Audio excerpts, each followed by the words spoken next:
जिस संविधान की शपथ लेकर के संवैधानिक पदों पर चुन करके प्रधानमंत्री और मुख्यमंत्री के रूप में बैठे हुए हैं, वो भारतीय संविधान द्वारा प्रदत्त अनुसूचित जाति, अनुसूचित जनजाति और पिछड़ों के आरक्षण को खत्म करने पर आमादा है, राष्ट्र की मांग करते हैं। तो हिंदू राष्ट्र की मांग के पीछे उनके वो दूषित मानसिकता है जो आज भी इस देश के दलितों, आदिवासियों और पिछड़ों को जानवर से बदतर जिंदगी जीने के लिए मजबूर करते हैं। आज दलितों और पिछड़ों को मूली गाजर की तरह काटा जा रहा है, मारा जा रहा है, जलाया जा रहा है, कहीं पर उन पर पेशाब किया जा रहा है, कहीं मलमूत्र लेप करके उनको बेइज्जत किया जा रहा है, कहीं सिर मुड़ा करके उनको गांव में नंगा घुमाया जा रहा है। आज याद इस प्रकार से जो उनके साथ सतला व्यवहार किया जा रहा है, हम समझते हैं न केवल यह मानवता पर अभिशाप और कलंक है, बल्कि भारतीय संविधान की मंशा के विपरीत भी है। अपनी झूठी वाहवाही लूटने वाले जब ये कहते हैं कि हम 80 करोड़ लोगों को 5 किलो 10 किलो चावल देते हैं, उन्हें शर्म कि हमारे चिल्लू भर पानी में डूब के मर जाना चाहिए। यदि आबादी है उसके हकों पर डकैती 10% लोग डाल रहे हैं, उससे लोगों को मुक्ति दिला करके समानुपातिक हिस्सेदारी भी इस देश के बहुजन समाज को दिलाने का काम करना है।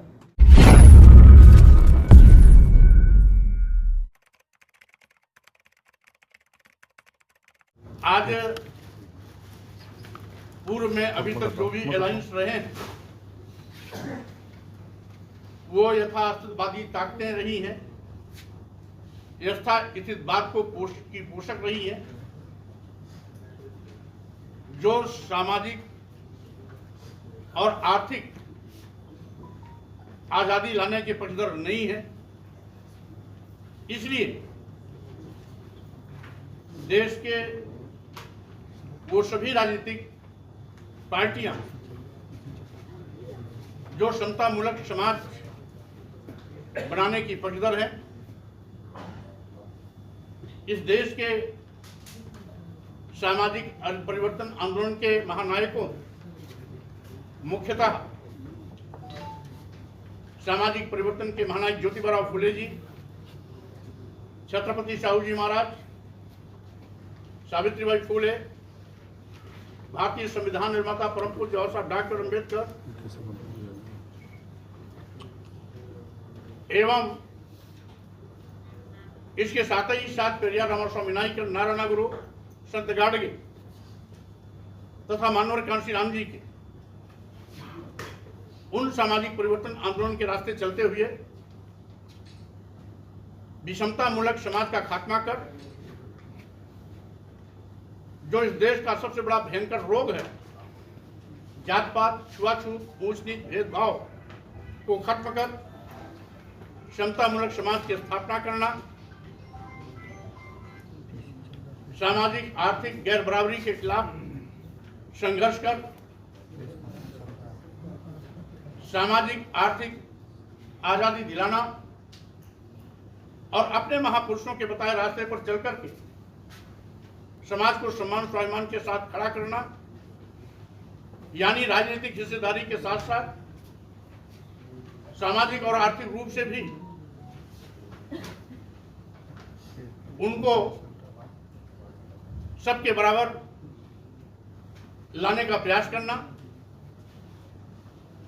आदि प्रमुख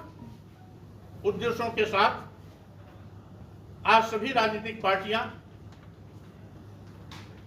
जो मिशन की पक्षधर हैं वो यहां पर इकट्ठी हैं और सबकी आपसी सहमति से आज यहां पर भारतीय बहुजन अलायंस की घोषणा की जा रही है। जैसा कि देखा गया है, इस देश के अनुसूचित जाति, अनुसूचित जनजाति और पिछड़ों पर आंसू तो बहुतेरे बहाते हैं, लेकिन जब उनका इतिहास देखा जाता है या वर्तमान देखा जाता है तो किसी ने आरक्षण को ईमानदारी से लागू ही नहीं किया और आज वर्तमान सत्तारूढ़ पार्टियां तो आरक्षण को बिल्कुल खत्म करने पर आमादा है। यानी जिस संविधान की शपथ लेकर के संवैधानिक पदों पर चुन करके प्रधानमंत्री और मुख्यमंत्री के रूप में बैठे हुए हैं, वो भारतीय संविधान द्वारा प्रदत्त अनुसूचित जाति, अनुसूचित जनजाति और पिछड़ों के आरक्षण को खत्म करने पर आमादा है, जो न केवल संविधान पर खतरा है बल्कि इस देश के अनुसूचित जाति, अनुसूचित जनजाति और पिछड़ों की अस्मिता के साथ भी क्रूर मजाक है। और फिर से उन्हें धन, धरती, शिक्षा, सम्मान से साजिश के तहत वंचित करने की एक गंदी सोच है,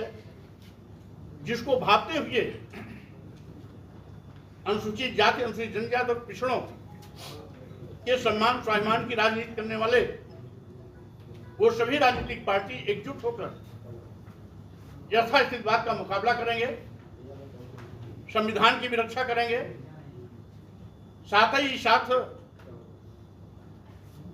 बाबा साहब डॉक्टर भीमराव अंबेडकर जी ने जो संपूर्ण राष्ट्र भारत की कल्पना की है, उस भारत की भी अस्मिता को बचाने के लिए एकजुट होकर के सड़क पर अगर उतरने की आवश्यकता होगी तो उतरेंगे भी, क्योंकि कुछ ऐसी यथास्थितिवादी ताकतें आज संपूर्ण राष्ट्र भारत पर भी सवाल खड़ा करते हैं। जब वो हिंदू राष्ट्र की मांग करते हैं तो हिंदू राष्ट्र की मांग के पीछे उनके वो दूषित मानसिकता है, जो आज भी इस देश के दलितों, आदिवासियों, पिछड़ों को जानवर से बदतर जिंदगी जीने के लिए मजबूर करते हैं। कमोबेश परिस्थितियां आज पूरे देश और प्रदेश में ऐसी दिखाई पड़ रही हैं। बड़े पैमाने पर आज दलितों और पिछड़ों को मूली गाजर की तरह काटा जा रहा है, मारा जा रहा है, जलाया जा रहा है, कहीं पर उन पर पेशाब किया जा रहा है, कहीं मलमूत्र लेप करके उनको बेइज्जत किया जा रहा है, कहीं सिर मुड़ा करके उनको गांव में नंगा घुमाया जा रहा है। आज याद इस प्रकार से जो उनके साथ सोतला व्यवहार किया जा रहा है, हम समझते हैं न केवल यह मानवता पर अभिशाप और कलंक है, बल्कि भारतीय संविधान की मंशा के विपरीत भी है। जब भारतीय संविधान इस बात को सूचित करती है कि संविधान की नजर में हम सब एक हैं, हम किसी को भी जाति, वर्ग, लिंग, जन्मस्थान और वर्ण के आधार पर भेदभाव नहीं कर सकते, उसके बावजूद आज बड़े पैमाने पर भेदभाव किया जा रहा है। न केवल आरक्षण खत्म किया जा रहा है, बल्कि इस देश के अनुसूचित जाति, अनुसूचित जनजाति और पिछड़ों को जानवर से बदतर जिंदगी जीने की परिस्थितियां पैदा की जा रही है। अभी माने जी ने इंगित किया कि आज अपनी झूठी वाहवाही लूटने वाले जब ये कहते हैं कि हम 80 करोड़ लोगों को 5 किलो 10 किलो चावल देते हैं, उन्हें शर्म कि हमारे चिल्लू भर पानी में डूब के मर जाना चाहिए कि अगर इस देश में 80 करोड़ लोग की जिंदगी का मापदंड और मानक 5 किलो 10 किलो चावल है, तो स्वाभाविक रूप से हम विश्व गुरु बनने का सपना जो लोगों को दिखाते हैं, वो न केवल तथ्यहीन है, बल्कि सरासर लोगों की आंख में धूल झोंकने जैसा है। यानी 80 करोड़ लोग इस देश में 5 किलो 10 किलो चावल पर अपनी जिंदगी बिताने के लिए मजबूर हैं। आप समझ लें कि आज यह देश कितना पिछड़ा हुआ है, जहां पर लोग अपने पैरों पर खड़े होकर के राष्ट्र को समुन्नत बनाने में अपनी भूमिका निभा सकते, वो केवल 5 किलो 10 किलो चावल पर लाइन लगाने के लिए मजबूर हैं। यह है हमारा वर्तमान गया गुजरा बदहाल भारत। ऐसे लोगों के चंगुल से इस भारत को मुक्त भी कराना है, आरक्षण को 100% लागू करा करके अनुसूचित जाति, अनुसूचित जनजाति और पिछड़ों के अधिकार को दिलाना भी है। भारतीय संविधान की मंशा के अनुरूप इस भारत को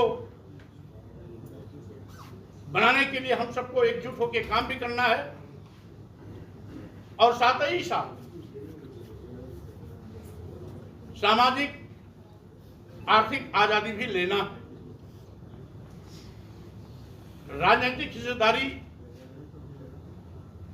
तो मुख्य मकसद हमारा है ही, क्योंकि मानवर कांशीराम जी कहते थे कि सत्ता वो चाबी है जिसके माध्यम से सभी प्रकार के दरवाजे खोले जा सकते हैं। अगर सामाजिक आर्थिक आजादी लेनी है तो भी सत्ता के माध्यम से ही वो संभव है। इसीलिए आज भारतीय बहुजन अलायंस की आवश्यकता पड़ी है, जो हमारे देश के तमाम राजनीतिक पार्टियों के राष्ट्रीय अध्यक्षों ने बहुत ही विचार मंथन, आपसी विमर्श और बहस करने के बाद तय किया कि ये देश की आवश्यकता है, समय की आवश्यकता है। साथ ही साथ जो आज 90% आबादी है, उसके हकों पर डकैती 10% लोग डाल रहे हैं, उससे लोगों को मुक्ति दिला करके समानुपातिक हिस्सेदारी भी इस देश के बहुजन समाज को दिलाने का काम करना है। इसी नियत से भारतीय बहुजन अलायंस की घोषणा की जा रही है। आज देश हो या प्रदेश हो, तमाम ऐसे छद्मवेशी लोग भी हैं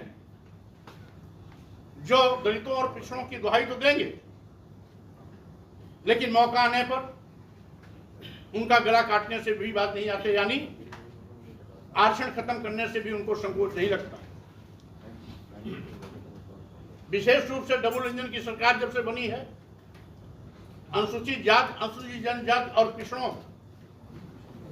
का जो भारतीय संविधान द्वारा प्रदत्त आरक्षण, उसे पूरी तरीके से खत्म किया जा रहा है। निकाले गए सभी सरकारी विज्ञापन इसके प्रमाण। इसी के साथ ही साथ कोई प्रमोशन में आरक्षण खत्म कर रहा है तो कोई आरक्षण को ही पूरी तरीके से खत्म करने पर आमादा है, और कोई अघोषित रूप से आरक्षण के प्रावधानों को लागू न करने का पाप करके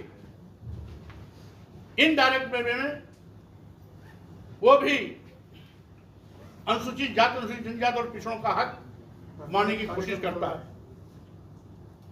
इसीलिए इन सभी बिंदुओं पर बहुत ही गंभीरता और गहन विचार करने के बाद आज आप सभी लोगों के सामने भारतीय बहुजन अलायंस की घोषणा की जा रही है। हम समझते हैं हम लोग संयुक्त रूप से मिलकर के आगे काम करेंगे और साथ ही साथ एक दूसरे के सहयोग से इस देश के अनुसूचित जाति, अनुसूचित जाति और पिछड़ों के न केवल सम्मान स्वाभिमान की रक्षा करेंगे, बल्कि संविधान की रक्षा करेंगे और यथार्थवादी ताकतों को धूल चटाने के लिए हम आगे मजबूत संघर्ष के साथ अपने इस अलायंस की उपस्थिति भी दर्ज कराएंगे। इन्हीं शब्दों के साथ में मैं सभी राजनीतिक पार्टी के राष्ट्रीय अध्यक्षों को पुनः धन्यवाद देता हूं और साथ ही साथ